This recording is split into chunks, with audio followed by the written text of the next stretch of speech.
O Livro dos Espíritos, capítulo 5. Considerações sobre a pluralidade das existências, pergunta 222. Não é novo, dizem alguns, o dogma da reencarnação. Ressuscitaram-no da doutrina de Pitágoras. Nunca, dissemos ser de invenção moderna, a doutrina espírita, constituindo uma lei da natureza. O espiritismo há de ter existido desde a origem dos tempos e sempre nos esforçamos por demonstrar que dele se descobrem sinais na antiguidade mais remota. Pitágoras, como se sabe, não foi o autor do sistema da metempsicose. Ele o colheu dos filósofos indianos e dos egípcios que o tinham desde tempos imemoriais.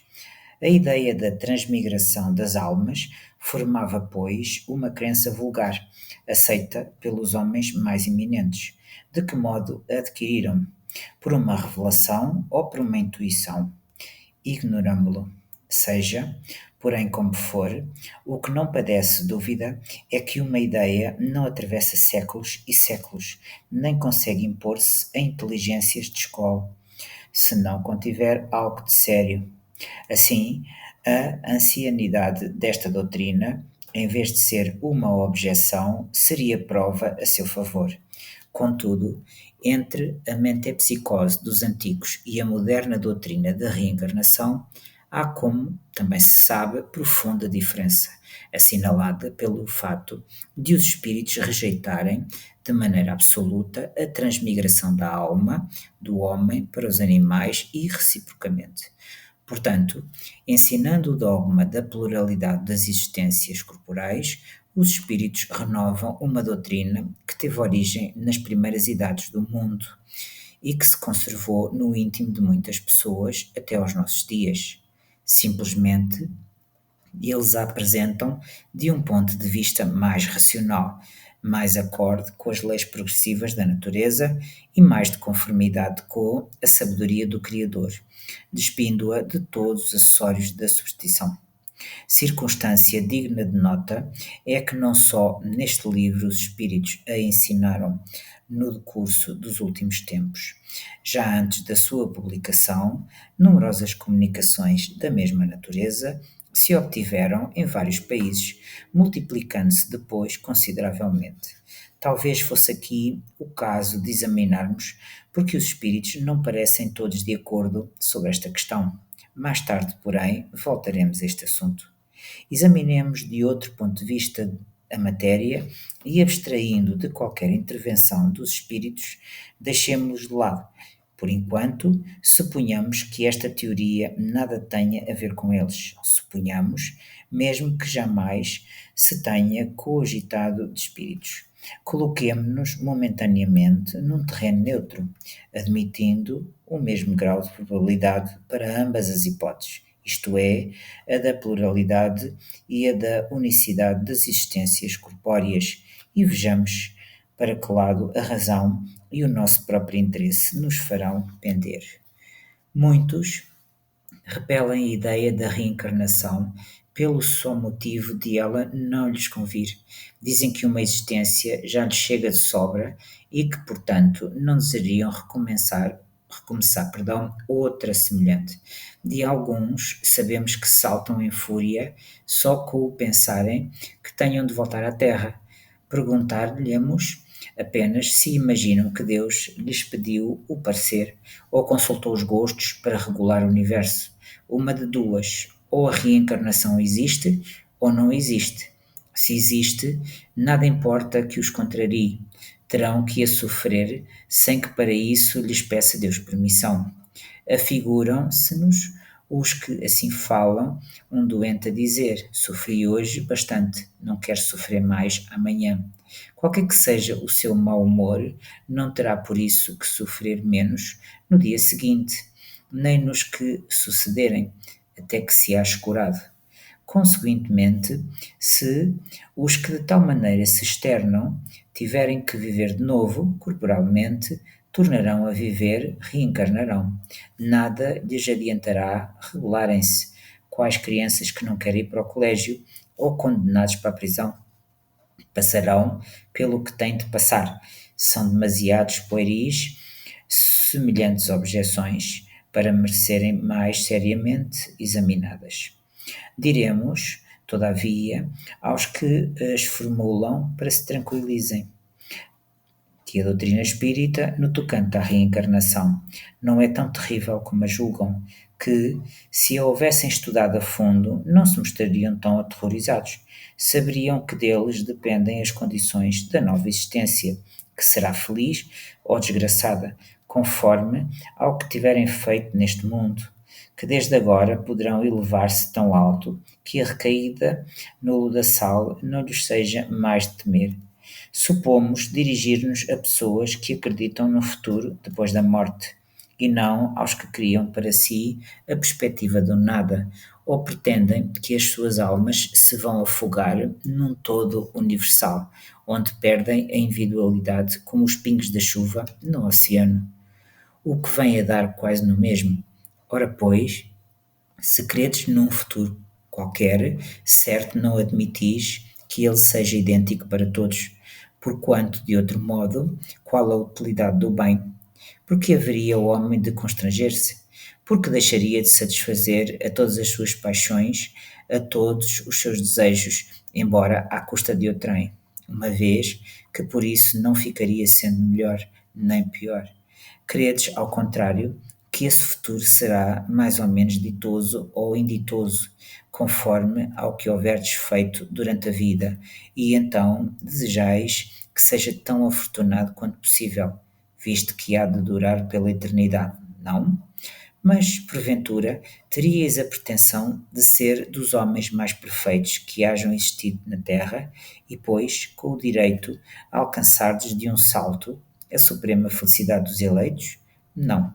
Admitis então que há homens de valor maior do que o vosso, e com direito a um lugar melhor, sem daí resultar que vos conteis entre os reprobos. Pois bem, colocai-vos mentalmente por um instante nessa situação intermédia, que será a vossa, como acabastes de reconhecer e imaginar que alguém vos venha dizer: sofreis, não sois tão felizes quanto poderias ser, ao passo que diante de vós, então seres que gozam de completa aventura, quereis mudar na deles a vossa posição, certamente respondereis: que devemos fazer? Quase nada. Recomeçar o trabalho mal executado e executá-lo melhor. Hesitareis em aceitar, ainda que a poder de muitas existências de privações? Façamos outra comparação mais prosaica. Figuremos que é um homem que, sem ter chegado à miséria extrema, sofre, no entanto, privações por escassez de recursos. Viessem dizer: aqui está uma riqueza imensa de que podeis gozar. Para isso, só é necessário que trabalhes arduamente durante um minuto. Fosse ele o mais preguiçoso da terra, que sem hesitar diria: trabalhemos um minuto, 2 minutos, 1 hora, um dia, se for preciso. Que importa isso, desde que me leve a acabar os meus dias na fartura? Ora, que é a duração da vida corpórea em confronto com a eternidade? Menos que um minuto, menos que um segundo. Temos visto algumas pessoas raciocinarem deste modo. Não é possível que Deus, soberanamente bom como é, imponha ao homem a obrigação de recomeçar uma série de misérias e tribulações. Acharão, porventura, essas pessoas que há mais bondade em condenar Deus, o homem, a sofrer perpetuamente por motivo de alguns momentos de erro, do que em lhes facultar meios de reparar suas faltas? Dois industriais contrataram 2 operários, cada um dos quais podia aspirar a se tornar sócio do respectivo patrão. Aconteceu que esses 2 operários, certa vez, empregaram muito mal o seu dia, merecendo ambos ser despedidos. Um dos industriais, não obstante as súplicas do seu, o mandou embora, e o pobre operário, não tendo achado mais trabalho, acabou por morrer na miséria. O outro disse ao seu: perdeste um dia, deves-me por isso uma compensação. Executaste mal o teu trabalho, ficaste a me dever uma reparação. Consinto que o recomeces. Trata de executá-lo bem, que te conservarei ao meu serviço, e poderás continuar aspirando à posição superior que te prometi. Será preciso, perguntemos, qual dos industriais foi mais humano? Dar-se-á que Deus, que é a clemência mesma, seja mais inexorável do que um homem? Alguma coisa de pungente há na ideia de que a nossa sorte fique para sempre decidida, por efeito de alguns anos de provações, ainda quando de nós não tenha dependido o atingirmos a perfeição. Ao passo que, eminentemente consoladora, é a ideia oposta, que nos permite a esperança. Assim, sem nos pronunciarmos pró ou contra a pluralidade, das existências, sem preferirmos uma hipótese à outra, declaramos que, se aos homens fosse dado escolher, ninguém queria o julgamento sem apelação. Disse um filósofo que, se Deus não existisse, fora mistério inventá-lo, para a felicidade do género humano. Outro tanto se poderia dizer da probabilidade das existências, mas conforme atrás ponderamos, Deus não nos pede permissão nem consulta os nossos gostos, ou isto é ou não é. Vejamos de que lado estão as probabilidades de encaremos de outro ponto de vista o assunto, unicamente como estudo filosófico, sempre abstraindo do ensino dos espíritos. Se não há reencarnação, só há, evidentemente, uma existência corporal. Se a nossa atual existência corpórea é única, a alma de cada homem foi criada por ocasião do seu nascimento, a menos que se admita a anterioridade da alma, caso em que caberia perguntar o que ela era antes do nascimento e se o estado em que se achava não constituía uma existência sobre forma qualquer. Não há meio termo, ou a alma existia ou não existia antes do corpo. Se existia, qual a sua situação? Tinha ou não consciência de si mesma? Se não tinha, é quase como se não existisse. Se tinha individualidade, era progressiva ou estacionária. Num e noutro caso, a que grau chegara ao tomar o corpo. Admitindo de acordo com a crença vulgar que a alma nasce com o corpo, ou o que vem a ser o mesmo, que antes de encarnar só dispõe de faculdades negativas, perguntamos. Primeiro, porque mostra à alma aptidões tão diversas e independentes das ideias que a educação lhe fez adquirir. Segundo, de onde vem a aptidão extranormal que muitas crianças em terna idade revelam para esta ou aquela arte, para esta ou aquela ciência, enquanto outras se conservam inferiores ou medíocres durante toda a vida. Terceiro, donde em uns as ideias inatas ou intuitivas que noutros não existem. Quarto, donde em certas crianças o instinto precoce que revelam para os vícios ou para as virtudes os sentimentos inatos de dignidade ou de baixeza, contrastando com o meio em que elas nasceram. Quinto, porque, abstraindo-se da educação, uns homens são mais adiantados do que outros. Sexto, porque há selvagens e homens civilizados. Se tomares de um menino hotentonte, recém-nascido, e o educares nos melhores liceus, fareis dele algum dia um Laplace ou um Newton? Qual a filosofia ou a teosofia capaz de resolver estes problemas? É fora de dúvida que ou as almas são iguais ao nascerem ou são desiguais. Se são iguais, porque entre elas tão grande diversidade de aptidões? Dir-se-á que isso depende do organismo, mas então achamo-nos em presença da mais monstruosa e moral das doutrinas.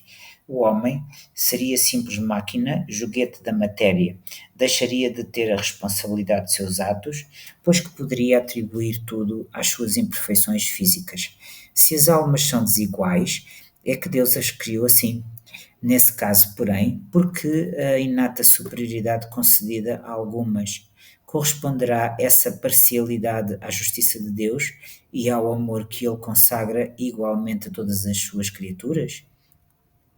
Admitamos, ao contrário, uma série de progressivas existências anteriores para cada alma, e tudo se explica. Ao nascerem, trazem os homens a intuição do que aprenderam antes. São mais ou menos adiantados, conforme o número de existências que contêm. conforme já estejam mais ou menos afastados do ponto de partida. Dá-se aí exatamente o que se observa numa reunião de indivíduos de todas as idades, onde cada um terá desenvolvimento proporcionado ao número de anos que tenha vivido. As existências sucessivas serão, para a vida da alma, o que os anos são para o corpo. Reuni, em certo dia, um milheiro de indivíduos de 1 a 80 anos, supondo que um véu encubra todos os dias precedentes ao que os reunistes e que, em consequência, acreditais que todos nasceram na mesma ocasião. Perguntareis, naturalmente, como é que uns são grandes e outros pequenos, uns velhos e jovens, outros instruídos uns, outros ainda ignorantes. Se, porém, dissipando-se a nuvem que lhes oculta o passado, vierdes a saber, perdão, que todos hão vivido mais ou menos tempo, tudo se tornará explicado. Deus, em sua justiça, não pode ter criado almas desigualmente perfeitas. Com a pluralidade das existências, a desigualdade que notamos nada mais apresenta em oposição à mais rigorosa equidade. É que apenas vemos o presente e não o passado. A este raciocínio serve de base algum sistema, alguma suposição gratuita? Não. Partimos de um facto patente, incontestável, a desigualdade das aptidões e do desenvolvimento intelectual e moral, e verificamos que nenhuma das teorias correntes o explica, ao passo que uma outra teoria lhe dá explicação simples, natural e lógica. Será racional preferir-se as que não explicam aquela que explica? À vista da sexta interrogação acima, dirão naturalmente que o Hottentot é da raça inferior. Perguntaremos então se o Hottentot é ou não um homem. Se é, porque a ele e à sua raça privou Deus dos privilégios concedidos à raça caucásica. Se não é, porque tentar fazê-lo cristão. A doutrina espírita tem mais amplitude do que tudo isso. Segundo ela, não há muitas espécies de homens, há tão somente homens cujos espíritos estão mais ou menos atrasados, porém todos suscetíveis de progredir. Não é este princípio mais conforme à justiça de Deus? Vimos de apreciar a alma com relação ao seu passado e ao seu presente.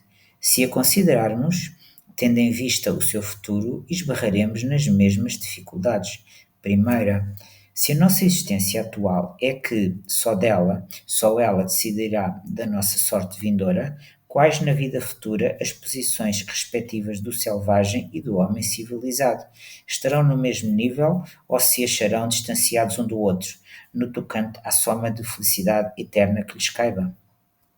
Segundo, o homem que trabalhou toda a vida por melhorar-se virá ocupar a mesma categoria de outro que se conservou em grau inferior de adiantamento, não por culpa sua, mas porque não teve tempo nem possibilidade de se tornar melhor?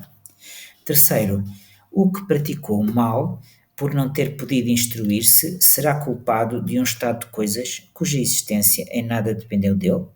Quarto, trabalha-se continuamente por esclarecer, moralizar, civilizar os homens, mas em contraposição a um que fica esclarecido, milhões de outros morrem todos os dias antes que a luz lhes tenha chegado. Qual a sorte destes últimos? Serão tratados como repróbados? No caso próprio, no caso contrário, perdão, que fizeram para ocupar categoria idêntica à dos outros. Quinto, que sorte aguarda os que morrem na infância, quando ainda não puderam fazer nem o bem nem o mal? Se vão para o meio dos eleitos, porque esse favor, sem que coisa alguma hajam feito para merecê-lo, em virtude de que privilégios eles se veem isentos das tribulações da vida? Haverá alguma doutrina capaz de resolver estes problemas? Admitam-se as existências consecutivas e tudo se explicará conformemente, perdão, à justiça de Deus. O que se não pode fazer numa existência, faz-se em outra. Assim é que ninguém escapa além do progresso, que cada um será recompensado segundo o seu merecimento real e que ninguém fica excluído da felicidade suprema, a que todos podem aspirar, quaisquer que sejam os obstáculos com que topem no caminho. Essas questões facilmente se multiplicariam ao infinito, porquanto inúmeros são os problemas psicológicos e morais que só na pluralidade das existências encontram solução. Limitamo-nos a formular as de ordem mais geral. Como quer que seja, alegar-se-á talvez que a Igreja não admita a doutrina da reencarnação, que ela subverteria a religião. Não temos o intuito de tratar dessa questão neste momento. Basta-nos o havermos demonstrado que aquela doutrina é eminentemente moral e racional. Ora, o que é moral e racional não pode estar em oposição a uma religião que proclama ser Deus, a bondade e a razão por excelência. Que teria sido da religião se, contra a opinião universal e o testemunho da ciência, se houvesse obstinadamente recusado a render-se à evidência e expulsando do seu seio todos os que não acreditassem no movimento do Sol ou nos 6 dias da criação? Que crédito houvera merecido e que autoridade teria tido entre povos cultos uma religião fundada em erros manifestos e que os impusesse como artigos de fé? Logo que a evidência se patenteou, a Igreja criteriosamente se colocou ao lado da evidência. Uma vez provado que certas coisas existentes seriam impossíveis sem a reencarnação, que, a não ser por esse meio, não se consegue explicar alguns pontos do dogma, cumpre admiti-lo e reconhecer meramente aparente o antagonismo entre esta doutrina e a dogmática. Mais adiante, mostraremos que talvez seja muito menor do que pensa a distância que da doutrina das vidas sucessivas separa a religião, e que a esta não faria aquela doutrina maior mal do que fizeram as descobertas do movimento da Terra e dos períodos geológicos, as quais, à primeira vista, pareceram desmentir os textos sagrados. Demais, o princípio da reencarnação ressalta de muitas passagens das Escrituras, achando-se especialmente formulado de modo explícito no Evangelho. Quando desciam da montanha, depois da transfiguração, Jesus lhes fez esta recomendação: Não faleis a ninguém do que acabaste de ver, até que o Filho do Homem tenha ressuscitado dentre os mortos. Perguntaram-lhe então seus discípulos: Por que dizem os escribas ser preciso que primeiro venha Elias? Respondeu-lhes Jesus: É certo que Elias há de vir e que restabelecerá todas as coisas. Mas eu vos declaro que Elias já veio e eles não o conheceram e o fizeram sofrer como entenderam. Do mesmo modo, darão a morte ao Filho do Homem. Compreenderam então seus discípulos que era de João Batista que ele lhes falava. Evangelho de São Mateus, capítulo 17. Pois que João Batista for Elias, houve reencarnação do espírito ou da alma de Elias no corpo de João Batista. Em suma, como quer que opinemos acerca da reencarnação, quer a aceitemos, quer não, isso não constituirá motivo para que deixemos de sofrê-la, desde que ela exista, malgrado a todas as crenças em contrário. O essencial está em que o ensino dos espíritos é eminentemente cristão. Apoia-se na imortalidade da alma, nas penas e recompensas futuras, na justiça de Deus, no livre-arbítrio do homem, na moral de Cristo. Logo, não é antirreligioso. Temos raciocinado, abstraindo, como dissemos, de qualquer ensinamento espírita que, para certas pessoas, carece de autoridade. Não é somente porque veio dos espíritos que nós e tantos outros nos fizemos adeptos da pluralidade das existências. É porque essa doutrina nos pareceu a mais lógica e porque só ela resolve questões até então insolúveis. Ainda quando fosse da autoria de um simples mortal, tê-la-íamos igualmente adotado e não houvéramos hesitado um segundo mais em renunciar às ideias que esposávamos. Em sendo demonstrado o erro, muito mais que perder do que ganhar tem o amor próprio com o se obstinar na sustentação de uma ideia falsa. Assim também, tê-la-íamos repelido, mesmo que provindo dos espíritos, se nos parecer a contrária à razão. como repelimos muitas outras, pois sabemos, por experiência, que não se deve aceitar cegamente tudo o que vem a Deus, da mesma forma que se não deve adotar às cegas tudo o que proceda dos homens. O melhor título, que, ao nosso ver, recomenda a ideia da reencarnação, é o de ser, antes de tudo, lógica. Outro, no entanto, ela apresenta o de a confirmarem os fatos, fatos positivos e, por bem dizer, materiais, que um estudo atento e criterioso revela a quem se dê ao trabalho de observar com paciência e perseverança e diante dos quais não há mais lugar para a dúvida. Quando esses fatos se houverem vulgarizado, como os da formação e do movimento da Terra, forçoso será que todos se rendam à evidência e os que se lhe colocaram em oposição ver-se-ão constrangidos a desdizer-se. Reconheçamos, portanto, em resumo, que só a doutrina da probabilidade das existências explica o que, sem ela, se mantém inexplicável, que é altamente consoladora e conforme à mais rigorosa justiça, que constitui para o homem a âncora de salvação que Deus, por misericórdia, lhe concedeu. As próprias palavras de Jesus não permitem dúvida a tal respeito. Eis o que se lê no Evangelho de São João, capítulo 3. Respondendo a Nicodemos, disse Jesus: em verdade te digo que se um homem não nascer de novo, não poderá ver o reino de Deus. Disse-lhe Nicodemos: como pode um homem nascer já estando velho? Pode tornar ao ventre da sua mãe para nascer segunda vez? Respondeu Jesus: em verdade te digo que se um homem não renascer da água e do espírito, não poderá entrar no reino de Deus. O que é nascido da carne é carne, o que é nascido do espírito é espírito. Não te admires de que eu te tenha dito: é necessário que torneis a nascer.